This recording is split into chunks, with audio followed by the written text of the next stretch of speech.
Okay, we are now recording, and I'm going to put on my mask and go ring her doorbell.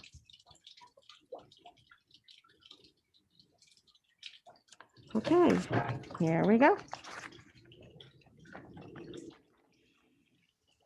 I will switch my camera. No, I don't want to do that.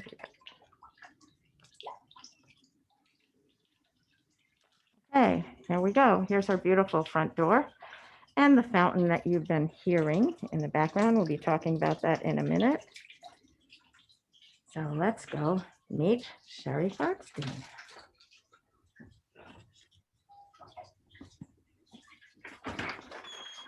Hi, Robin. Hi, Sherry. How are you? Fine, thank you. Okay, I'm going to introduce Lorna Bonner. She is the Vice President of Membership for our Sisterhood and the host of today's program. So I'm going to turn the floor over to Sherry and Lorna. Lorna, take it away. I shall indeed. Well, shalom and welcome, everybody. But before you actually go on tour with Sherry, I would like to tell you a little bit about her. Sherry Farbstein fell in love with ceramic sculpting during her senior year at Carnegie Mellon.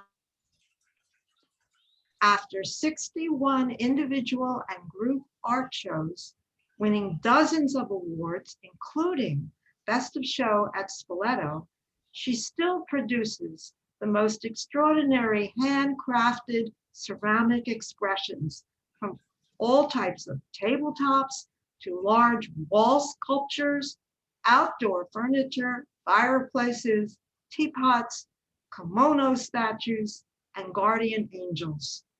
Sherry is a founder of the Fine Arts Craft Guild of Hilton Head and an exhibiting artist and former board member of the Art League of Coastal Carolina. Her work is displayed in art museums, galleries, bank lobbies, private and corporate collections, museums, and homes across the Eastern US. She says that her work is always evolving, even as she creates a piece of art. Asked to describe her work, Sherry emphasizes their fluid motion, like water, always moving. The waves go on forever, carrying her ideas. So let's meet the artist herself, Sherry Farbstein. Sherry, take it away. Hi, Sherry. You know, there's this water dripping in the background, and I'd love you to show us what that water is, since Lorna talked about water in your movement. Oh, I would love to show you. This is a fountain that is made in two pieces, and it continually, I have the on and off switch on the inside, so I can just turn it on and off when I please. I have a light on it also, but it's surrounded by my greenery because I love to garden, so I was very careful what I put in here. I have some lilies, but of course they're not blooming right now. This is a kind of a piece that I have in the library. It's the Hilton Head Library. The woman, the top of her is in one section, and on either windows, there's two big swampy looking like lagoons, and then on top of the whole structure where the heating and cooling system is, I have free-form birds flying across. So when the air conditioning or heat goes on, the birds are moving in tune to the sculpture. Okay. This is done in terracotta. I am going to show you the magic of clay, what you can do with so many different kinds of clay. Some clay is good for hand building, some clay is just good for sculpting, but I use a variety of clays, and I'll show you in my studio what I do, and it's the magic. Why don't we come in and take a look to see what's happening in here? Okay. Look at this beautiful door that she's made. This door was made before I moved in. I knew what I wanted to do, and I just made it and hoped that the builder would understand me what I was trying to say in here. I have post notes coming in here sometimes from the post office, or friends want to leave a note for me. Okay. Robin, one of the first things that I'd like to talk about is my large sewer pipe sculpture. This is called Whither Thou Goest, and it was made in a sewer pipe. We're using the sewer pipe factory clay. They would extrude clay every day, and we would take the big pipes, cut the tops off, the nipples off, and be able to do all kinds of things with the clay itself to reshape it. But I'll tell you more about the sewer pipe business later. If you turn around, Robin, you'll see my music pieces.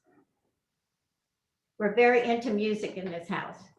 So I got inspired with the bands, with the kinds of instruments. And when I went to Cuba, of course, there's nothing but music there. I did this sculpture of several different guitars all put together.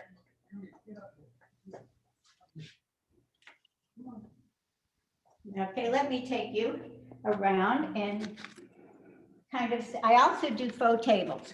Each table has a theme and everything on it is made out of clay and it's bolted to the bottom underneath. So you can really use it, and it's polyurethane, and I make different kinds of themes on them. This was a picnic table. These tables look so real. Well, somebody has already tried to eat a few things. That if you know a good dentist, then you're free. We also, I talked about music. Here's a few pieces in here that inspired me. Very, very dear friend of mine who was a saxophone player let me kind of take pictures and tear the pictures apart and make that. And then next to it is a guitar. I also have in this room a piece of sculpture that I had made. I had a show with nothing but kimonos in it. And this is one I kept because it matched my living room. I know you're not supposed to buy art like that, but this is the piece. Authentic design for a kimono. Now, I can't wait till you show everybody all the other kimono pieces that you make. Yes, I had several of them. And I don't think I showed you my boots. Oh, I have a Hilton Head boot, I have a butterfly boot, and a black and white boot. so can anybody tell which one is the Hilton Head boot? They're made out of different kinds of clay. This one is a white porcelain clay. The one in the foyer that I showed you was terracotta. Okay, All right, shall we continue? absolutely. Lead on, and I will It's follow. so nice of you to join me.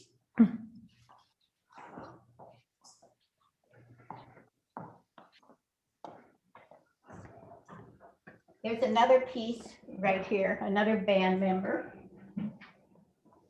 Right here, the drummer. And I make a lot of these pieces to order. I do commissions also. Somebody wanted the whole band, so I made a whole band, but then I make pieces and if anyone wants to purchase one or another, I do it like that. Sherry, I see this beautiful fireplace. Did you make that? Ah, the fireplace. Yes, I did. This is my second piece of fireplace. The first one I made, it was very Mexican and I got tired of it. So we decided to pull it down. And we thought, oh, well, it's made out of clay. I'll be able to break it up and pull it down. Well, by the time we were finished with the jackhammers and the all kinds of things, the hammers and things, we had to have a whole new wall put in. But I made this in my studio in one piece. I have pieces of board that I put on sawhorses and I can work right on that. But this was very big. This really covered a lot of my studio. Then I knew that I could not fire it because it would warp. You can't put it in a kiln like this, which is the oven. I had to cut it in 100 pieces. I numbered the backs of each one, so I knew where to put them, and it was easier to put it together to make it whole. And I was very lucky with the size. I didn't have to saw anything off. I just, because clay shrinks. It doesn't stay the same. Is there anything else that you want to show us in your beautiful home? Yes. I'd like to show you some of my work that I have done previously. in a show and explain to you what kind of clay I've used in that and what I've done. Okay, I believe we have a slide presentation. So I am going to share my screen with you right now, and everybody will get to see that slide presentation. Whoops. Hang on a second. You're showing the slide No, presentation. they're not seeing it Oh, yet. okay. They're not seeing it yet. I just need to get back to the beginning. Okay. Okay. All right. So now I will share my screen, and you will all begin to see her presentation.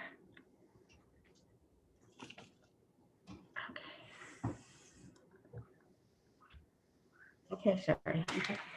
I hope you will recognize when I'm showing you my presentation is that I do not do more than one thing at a time. And I never duplicate my work. If somebody likes something, I have to change it a little bit because this is all one-of-a-kind pieces done with several different kinds of clay. These are teapots, believe it or not. I take a lot of my large sculpture and turn them into teapots. I had a teapot show in Belgium. I don't know how they found me, but somebody found me and they wanted teapots. So they bought all of these teapots. Sometimes I take my large sculpture and turn them into teapots also. And these are some kimonos. We showed you one kimono in the living room, but these are several more. They're about 18 inches tall. This is one of my favorites. It's called Bluebird of Happiness kimono. And that's the back of it. That's one that I showed you in the living room. And these are just several more. I had a whole show with that. Then I do some small sculpture. These are another ones of one of my bands. This was a piece made in white clay that all went together all the way around. It's all one piece. Sherry, just a minute, Yes. because people are looking at your refrigerator instead of your face. Oh, And I'd like to change that. So just a minute. my refrigerator is very uninteresting. It's not what I wanted to do. I want to get to.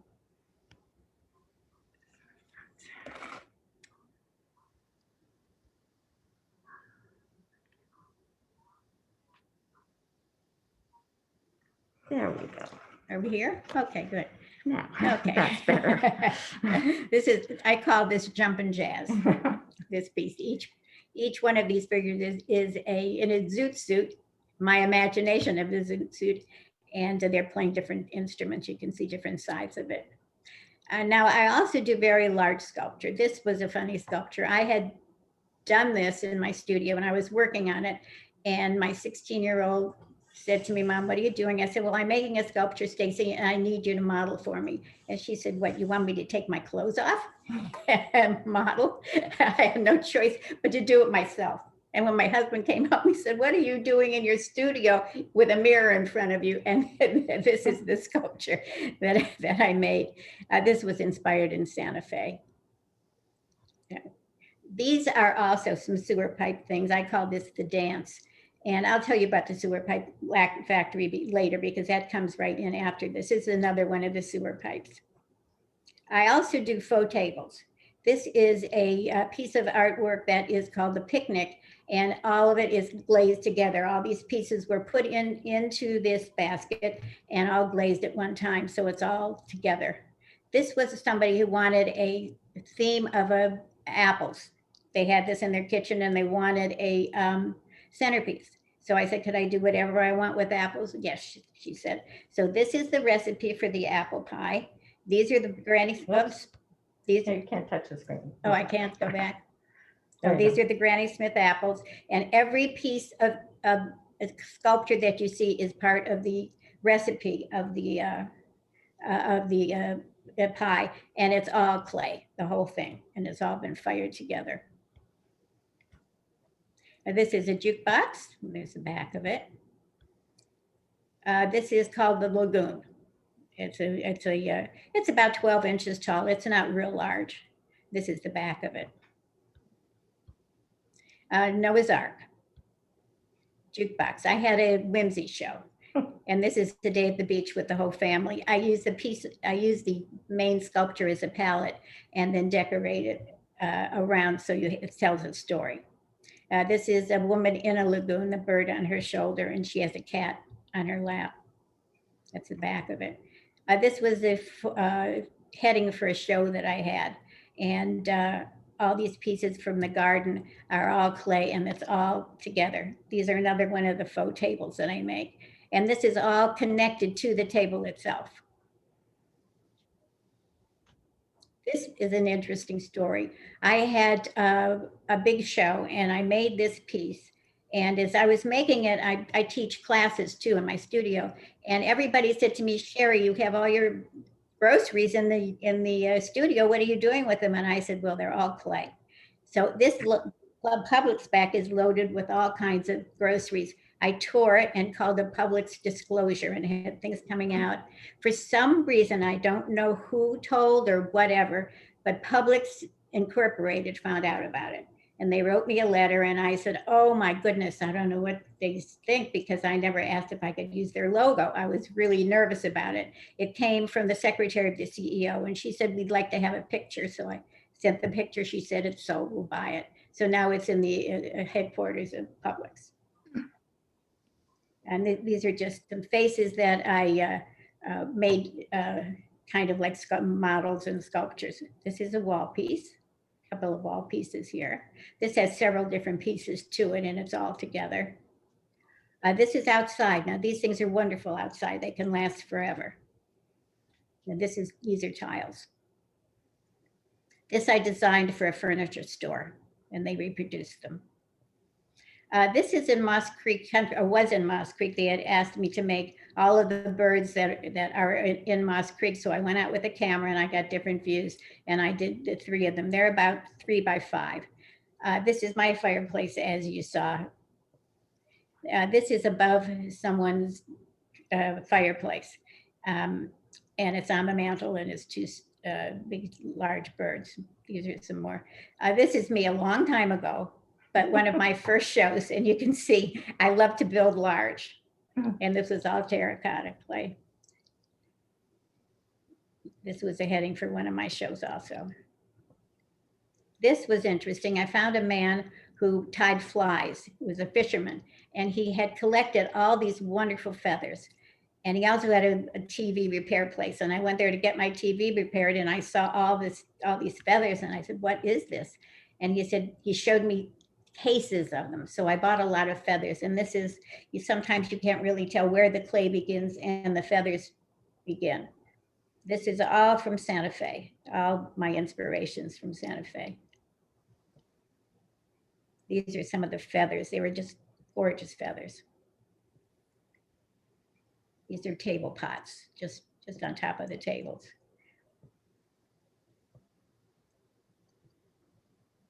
You can see I use different techniques and different kinds of clay in different colors. This is the one you saw outside. This is another one made in the sewer pipe factory, and all the water comes from her shoulder.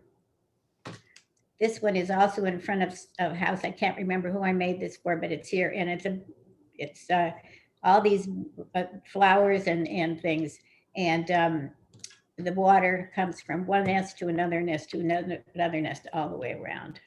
And that's what it looks like it there. I also did a fun thing with a birdhouse. That was about 6 feet hanging from a tree. Okay, here's the sewer pipe.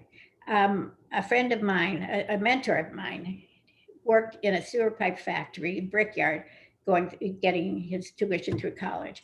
And the owner was into art and said, would you like to have a show? Would you like to bring some of your people? So he took 16 of his professional sculptors and we went and we stayed there for 1 week. This is what we worked in the factory itself. And this is what it looked like when we first walked in. All these things are the sewer pipes that we have put wet flannel and plastic over it to make them malleable. These are the pipes that they extrude every single day. And we all had our own little corner of the world to work in. We worked 24/7 and built whatever we wanted to, as large as we wanted to. There's one of the men standing on something to get it up high enough, because what we did was we left it there and they fired them in these huge beehive kilns that you see on the road. And it was very hot. We wore bathing suits. We wore all kinds of things to cool us down. We also were able to, these are some of the bad ones. We shoveled up and threw out. And here's some of them that have been fired. This is what they looked like. And we put bolts and things through the bottom so they can stand up. And it takes a month to do it. And these are the sewer pipes, regular sewer pipes, how they come out. These are the huge kilns that we used. And you can see the diversity as we, really got into learning how to handle the clay. Okay, well, thank you, Sherry, for showing us those beautiful slides. What I'm going to do now is I'm going to open things up for questions before we go into Sherry's studio.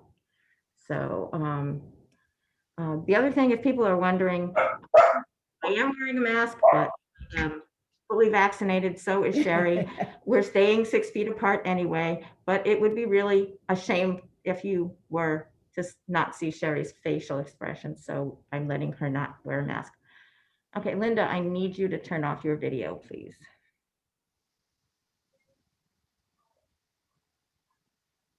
All right, thank you, Linda.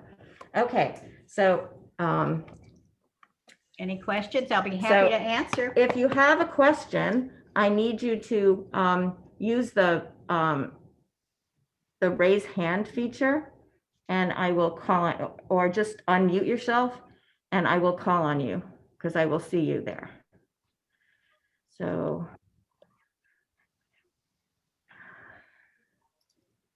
who has the raised hand? I see someone has a question. All right, whoever has the question, just unmute yourself and ask. Hello? Because I do not see your name, so just, there's only one person that had a question. So if you're that person, unmute yourself and ask away.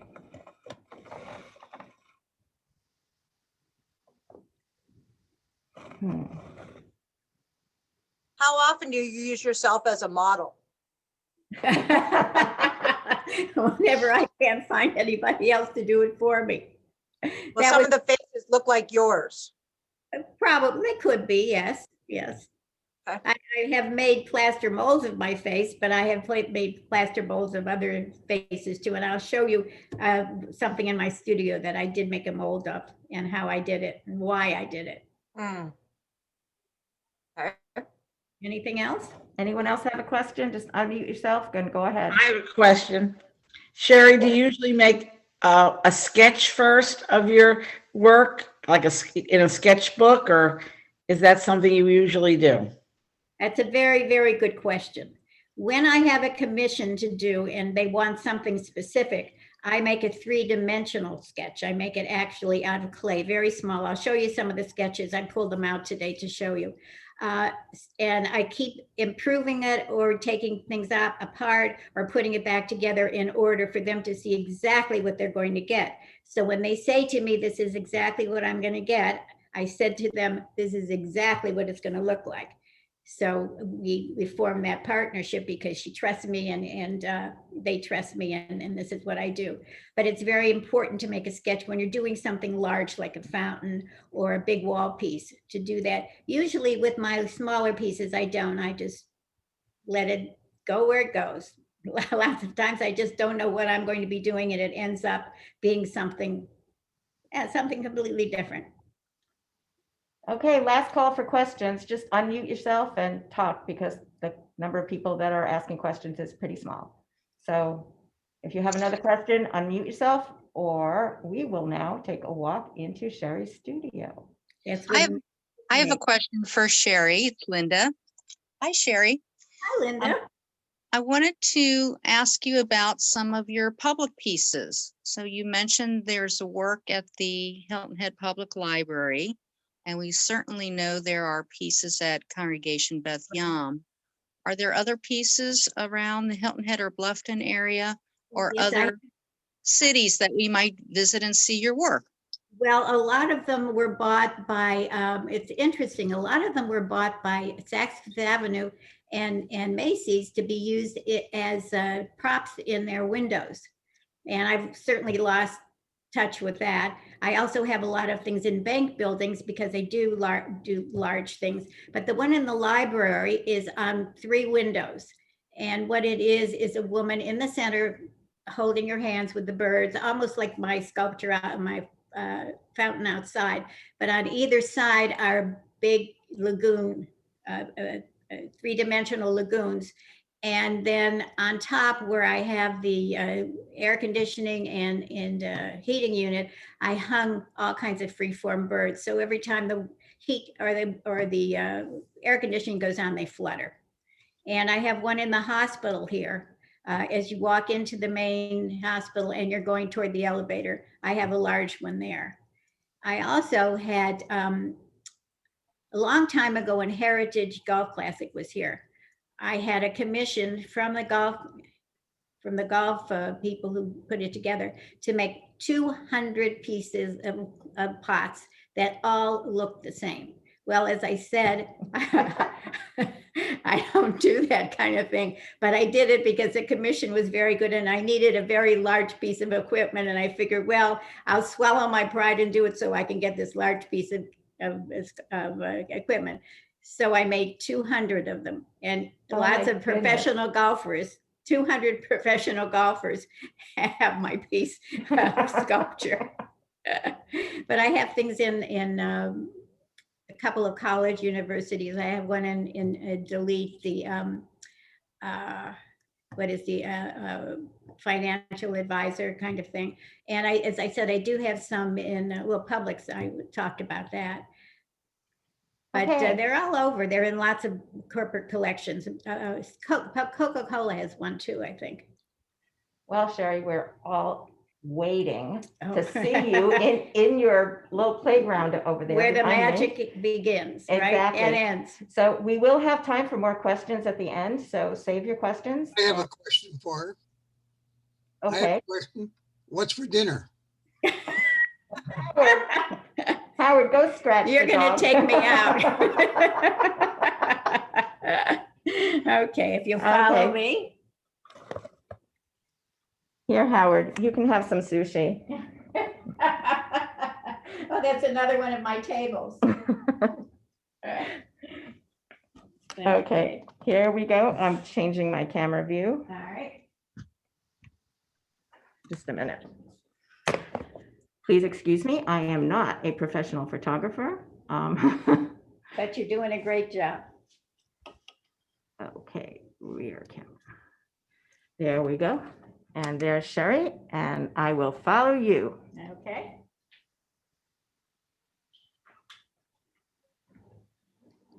Here we go into the place of magic.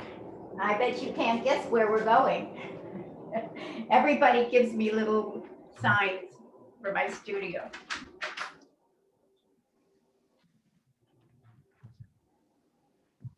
Good. All right, I'm going to take you on a little tour of some of the things that I've made. I'm having a show in November, and it's all based on seashells, the form of seashells, not seashell itself, but the form of seashells. I pulled out this book to kind of give you an idea of how I've been working and what I've been using as a base for sculpture. I found this wonderful coffee table book, and it has the most beautiful seashells in it, and it's just so inspirational. Can we see That- some of the other pages that you've been working with? Well, why don't you look at some of the things that I've made Okay, that sounds like a much better idea. instead of going through the books. Now, all these, the shape, the color, the idea, and down here also. And those are all standing pieces, but I do have some hanging pieces. And as you can see, they're all based on seashells. Oh, there's a few more in the back there. Hmm? I said there's another beautiful one in the Yeah, back there. this is called Miss Seashell of 2021. Miss Seashell. It looks like Mr. Fish. It's Miss, she's got a bow on her hat. Oh, okay, all right. Okay, but these are all reminiscent of the way the seashell is shaped and what kind of design it is and how it's overlapped and the ridges in them. You don't realize how diverse seashells are until you really get a good look and get to know them. And believe me, by the time I started working on this show, I got to know all the seashells. This is a cute piece. Which, What do you call this woman? oh, With the seashells on her lap. she sells seashells by the seashore. And this one is a day at the beach. She went, I'll take it down. And she went for seashells. She's wearing sunglasses and she has a bucket of seashells on her head. Cute.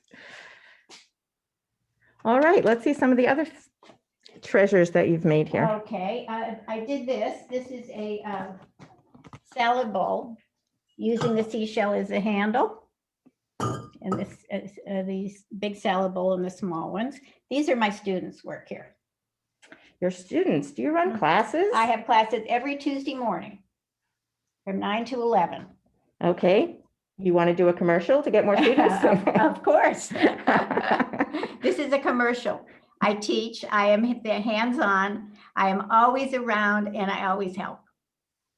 Thank you. I don't have any testimonials here, but if my students were here, they would tell you the same thing. Okay. And here's some, oh, this is kind of interesting. I was asked to do a commission for someone's husband, and she wanted her bust. So I decided, okay, I haven't done one of these in a long time. So I called my girlfriend and I said, would you like to come over and we could practice making molds? So we put shower caps on our heads, no clothes from the waist up, and we smeared ourselves with Vaseline. And I had her sitting in my studio at a slant, and I had 2 straws in her nose and the plaster went up this way. Well, she was very uncomfortable and she was wiggling her finger. And I said, oh, you want more plaster there? So I put more on there. Then it was her other finger that was wiggling. Then she went like her eyes were going crazy. And I followed her eyes, and there one of the windows shades was up and the gardener was trimming bushes. Imagine what they thought when these 2 women walking around like that. But this is some of the residual bosoms. And I decided to have fun with it and put seashells on them. And there's another one of these. Careful. I will. And here's another one of the bosoms. Great story. Everybody always loves that story. Oh, it looks like there's your kimono with the birds. Is that? Oh, yes. That's one of my favorites. My bird of paradise. Or bluebird of happiness. Bluebird of happiness. Okay, Yes. now remember I was telling you about the sketches. I pulled some of these out. These are some of the sketches that I made for people. This was a man who had a daughter who had married a man who raises bulls for bullfighting. So they wanted the matador. And I gave him this sketch and cute little tush. And I did this. And then this was a Scotsman who wanted a piper. And this was somebody who just wanted something very pretty in the front. This is all it's as tall as I am. These are not little. These are quite large. And this is the fireplace that I made. I made a sketch before I made the real large one. And this is in the hospital. This is the piece that went in the hospital. It's about 6 feet. It's very, very large. So does that answer the question of the person that was wondering if she does sketches? And Here they are. These are sketches too. This is Elaine Engelmann, one of our members, has this piece above her fireplace. And her fireplace is quite large, and this piece is larger than I am. And it's done in a few pieces. And this is another metallic piece that, who has this? One of our other members have this piece in their living room. So I've done a lot of commissions, one-of-a-kind pieces, though, as I said, I don't do the same thing twice. Except when you're paid to do 100 of them. No, you see that piece of equipment over there? My slab roller? That's what paid, that's what I got. And this is a piece that I use constantly. It saves me because I used to roll out 300 pounds of clay at a time. Ooh, ooh, she's putting on an I'm apron. putting on my apron to get to work. Okay. And So- as we're talking, this is my spray booth. I have a spray equipment, and this is where I spray the glazes on, the colors. Okay. And these are all the chemicals that go into the glazes because I make all my own glazes. All Wow. the things that you see colored, I've created with all of these chemicals. Super. Now, this is called a slab roller. I take a piece of clay that's all wedged, it has no air bubbles in it. And I slam it down here. You following me, Robert? I'm following you. Okay, Go for it. okay. I slam it down real hard. By the way, I have very strong arms. I can hit a golf ball pretty far. And then I take it in between two pieces of canvas and I will roll it through my press. I once tried making a pie press with this because I didn't want to roll it out and the whole pie press got stuck to the roller. So I figured I really should learn how to do it by hand. Okay, we're going over to where I'm going to be working.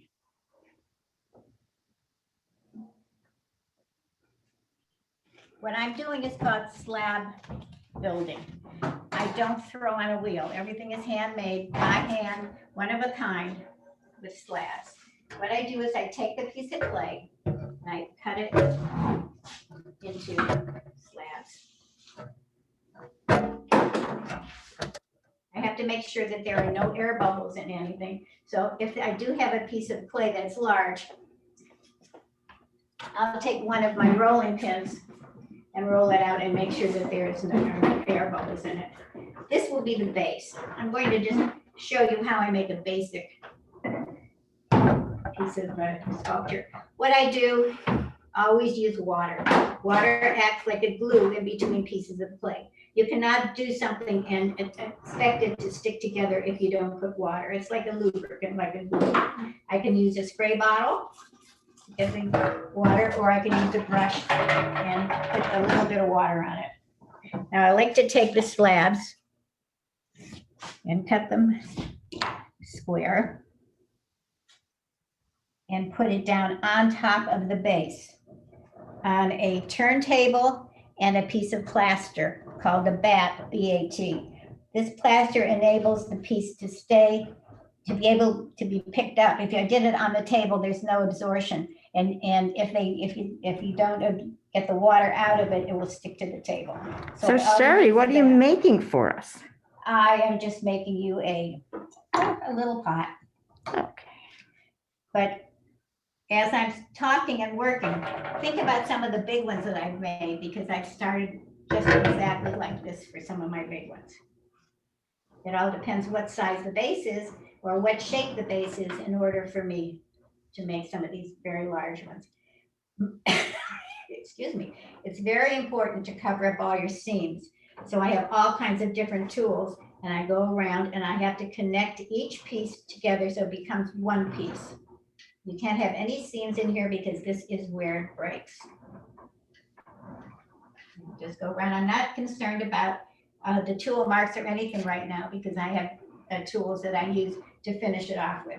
And when I put another piece of clay on, I do something called scoring. And that's just making marks here. And what you're doing is you're going to be able to put one piece on top of the other without any air between it, and it will become one piece when it's all finished.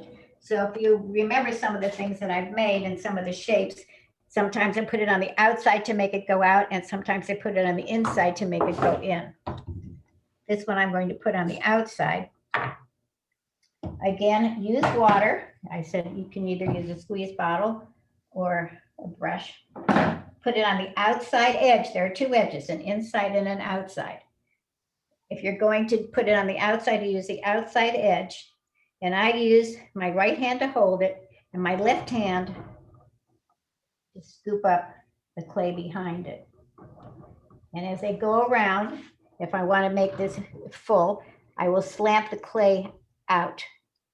If I wanted to make it go in, I would place the clay on the inside edge. But it's very important that you have the water. And it's very, very important that all seams are covered up.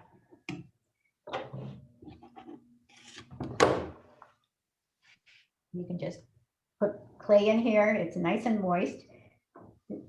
This is called like a beige colored clay. It doesn't make any difference what it is. It's the way it's fired. This, I'll show you my kills later. But when you can see a ridge on the outside, what you do is pull this clay by holding it on the inside, pulling the clay down. As I said before, I'm not interested in the marks or if it's not perfect right now. I just want to make sure that all the seams are covered. Then I can take my hand on the inside and shape it a little bit more. Now, when you're making something large, you have to wait. I usually make 2 at a time because you have to wait for the piece to dry before you can put too much weight on it. I can put another piece on here. And let's see if I can put some on the inside and show you how the clay goes in. But the way I get some of the undulations is because I put 1 row in, maybe 5 rows out to make it wide, and then I start putting it in to make it narrow. And you can see I'm going to use the top, the inside layer. Whoops, score it, I almost forgot. Make sure that it blends together. Again, water for adhesive. Yeah, I thought it was a dollop of daisy. What? A dollop of daisy. Oh, I have all kinds of those things here. I keep all these cans and containers. And I'm using it again with my right hand, and with my left hand, I'm pulling the clay up. And the more I pull it in, you see how it's going in? The more the clay is going to be getting thinner and thinner and thinner. Also, I like to smooth out just a little bit. Take some of the fingerprints away. And on the inside, where I didn't connect it, I have to use my tool and connect the pieces. So what happens is the 4 pieces that I put together now becomes 1. And if it doesn't, it'll crack where I put the pieces together. So you really have to make sure that you run everything together, you clear all your seams, and you use water for glue. And that's how I make all these big things. I mean, I could go way up and I could go way out. And if you look at some of the variety of things I have there, you can see how I've done them. By going out in some places and narrowing them in other places. So do you have something you want to show us how you fire it, how you Oh, yes, I would color like it to show and you. fire it? Yes. Well, as I said, I use my spray booth a lot with my spray, but you can also paint and you can also pour the glaze. And the glaze is a combination of these chemicals put together. I have a scale, I weigh them out, and then I test them. I have little test tills to see what color it's going to be. But a lot of these bring the color in, the manganese, the yellow, the cobalt, all of these, the copper, make a different color. I use I use a basic white glaze that I use, and then add the color to it. So she's a chemist, not just a sculptor. Funny story, when I was at Carnegie Mellon, I spent my whole time in the studio, in the ceramic studio, making things. And my teacher said to me, okay, 6 months you have to create your glazes, and I will not allow you in the studio until you do, because I am not a chemist. So I experimented for 6 months, and I did find some nice glazes that I use all the time. And what I do, I Oh. take pictures of my work as I go along. It gives you an idea of how large they can be. I have very big palettes in another room that I use, and I put it on sawhorses. This is the one in the hospital. This one, the big one. You can see how big this is, about 9 feet long. This is a fountain also. It's a snail. And you can see I work as I go along. This was the original fountain in the temple when we first built it. And then it was destroyed. So then I did the matriarchs. But you can see how big this is. It's like before and after. Here's this one is in the dining The room. Matador, yeah. And this is the Piper, this is the Piper fountain. Oh, there's And the this is- tush. Yeah. The what? The tush. The tush, The right. famous tush. Right. And this is at the temple. This is the matriarchs. And this is the band I showed you, that it was all colored. I'm working on that. But I like to take pictures as I go along to see, how far I've gotten. And it's interesting. Now you can see how big this is, because here I am, and this is that big one on the wall that I told you about. Cool. Well, thank you for sharing the pictures too. Well, this is always good when I do a demonstration or a display. I always have this because people like to kind of see the working relationship. And you can see I won lots of awards over there. And I have a question. sure. Sherry, Yes. how did you get started doing ceramics? What inspired you? Well, interesting that you asked me that. I was very good in art and in lots of ways. I got into Carnegie Mellon because of my portfolio. Had no clay in it whatsoever. The last half of my senior year, I had a few extra hours. And I said, well, let me fool around in the studio. I never left it. I took graduate courses in it. I studied with everybody I could find, and it got into my blood. And that's what I decided that made me happy, that would satisfy my artistic values, my ideas, my feelings. And that's exactly how I got into it. What kind of art got you into Carnegie Mellon? Well, I was, I drew very well. I'm not a real painter. I don't enjoy that kind of thing. But I was a very good designer. And all the projects that we had, I did very well, but I took my teaching degree just to make sure that I could get a job. And then I taught school, but in the meantime, I always had my business. I always had the clay. I always taught. When I would come home from school, I would teach at night. I taught also at night school ceramics. And when I went to the high school to teach, I set up their whole ceramic department. And it's been my love ever since. That's fabulous. Good for you. Okay, so are we going to get to see those kilns? Oh, yes. Now we might see. Oh, Now everybody says to me, "You're going to ever sell your house?" And I said, "How could I sell my house? They were going to carry me out in a pine box, followed by my 6 kills." So here, I'll take you on a little tour. Meanwhile, did I hear someone else had a question?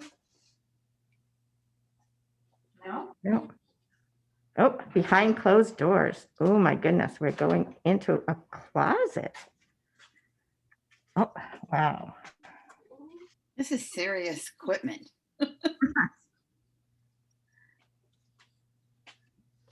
Come on in over here, Robin. You'll be able to see them all.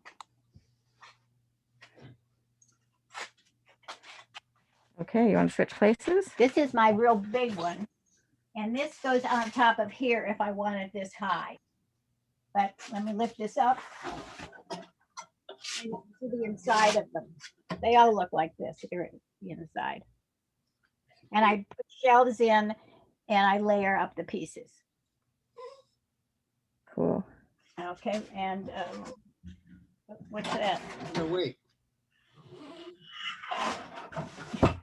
Somebody is not muted. This is, I wonder if that's snowy. Howard, mute your thing, please. Thank you. This is a kill. This is a kill. This is my first kill that I ever had. And this is another one. This one is a test kill. It's a very small kill that I can make little test pieces in and fire up and put them in there. And this is all the equipment that I use to build up. You can see the kill shelves over there. These big things that I pile up and put these in between to raise them so I can make layers. And these are all test kills. When I want to test a piece quickly, I have these kills. So I have 6 altogether. Wow. Pretty amazing. Anybody have any questions? Just unmute yourself and ask. Sherry, I'd like to know what's your average time that you spend making a piece? I usually make 2 at a time, and it all depends on the size. If I'm working constantly, I could do 2 in a week. If I'm working 12 hours a day. A week? Yeah. Those big pieces No, a the week? real big ones are a lot longer. I mean, as big as I am, yes, that would take about a month. But an ordinary, I'd say 18, 19, 20 inches, I could do that. It all depends on the weather too. If it's raining, it's hard to do this kind of thing because Sure. it's not, the air is too damp. But usually when it's a day like this, I could just really build fast. And it all depends on the condition of the clay also. If the clay is real wet, you have to wait. That's why sometimes they make 2 at a time, so I can put one piece aside, half done, and then work on another piece. Thank you. You're welcome. Any other questions? And don't forget my classes because I teach rank beginners. How do you get those pieces into the kill? Which ones? The real big ones? Yes. Well, I do have this extension here that goes on top of here. If it's real big, like some of the fountains, you have to do in 2 pieces because you have to be able to put the plumbing in it. It's very difficult if you don't, because how are you going to get the plumbing where you want it? When I did the bullfighter fountain, where his cape is, I had to run the equipment that would come out, and it came out all around his cape. I had to engineer that. When I did the piper, I had to run it up through the pipe, up through the bag, the piper's bag. So you really have to do these in 2 pieces. It's a lot safer too, because if something happens to the plumbing in it, you can't get to it if it's not in 2 pieces. So I fired them separately. Great question. Have you ever had anything break in the kill and had to redo it? What a question. Yes. One of the things, I'll never forget this one, the piper fountain that I made, I had him standing in the corner of my studio drying in 2 pieces. And I lifted the garage door and it got caught on the top part of it and the whole top shattered. I had to make it over again. Oh. Yes, these things are called happy accidents. If you call it sad and you'll cry, I don't do that. I just go on and say, okay, this was meant to be. And that's how it is. But I've been very careful with the way I work and the way I connect pieces together. So I do get very few breakage. And my students are the same way. I make sure that they know how to put things together. Can we go back into the studio? Sure. Okay. She mentioned that it was the garage door because I don't know if you noticed, but we are in her, this whole studio is her garage. The cars are outside. I feel I'm more important than the cars. Okay. Oh, you may want to look at this. Oh, yes. You do want to look at that. This is a commission that I just finished for someone. The 10 Commandments. And these are going to be done in tile. They are in tiles, and they will be glazed and fired and colored. Cool. And that's what I'm working on basically now. I'm going to do a few more pieces for my show. I need about 40. I have about 27 already. So I figure I have until November to make more. Okay, last call for questions for Sherry. Just unmute yourself and we'll focus the camera on her and go for it. I hope you've all enjoyed this. I've enjoyed showing you what I do. And you can tell that I really love what I do. Yes, you can. Any other questions or comments? Thank you for doing this. Well, I'd like to say, wow, Yeah. that was amazing to see so many beautiful pieces of art. I want to thank Sherry for this wonderful experience. And also Robin Krumholtz, I'd like to thank you for your technical expertise and all your time.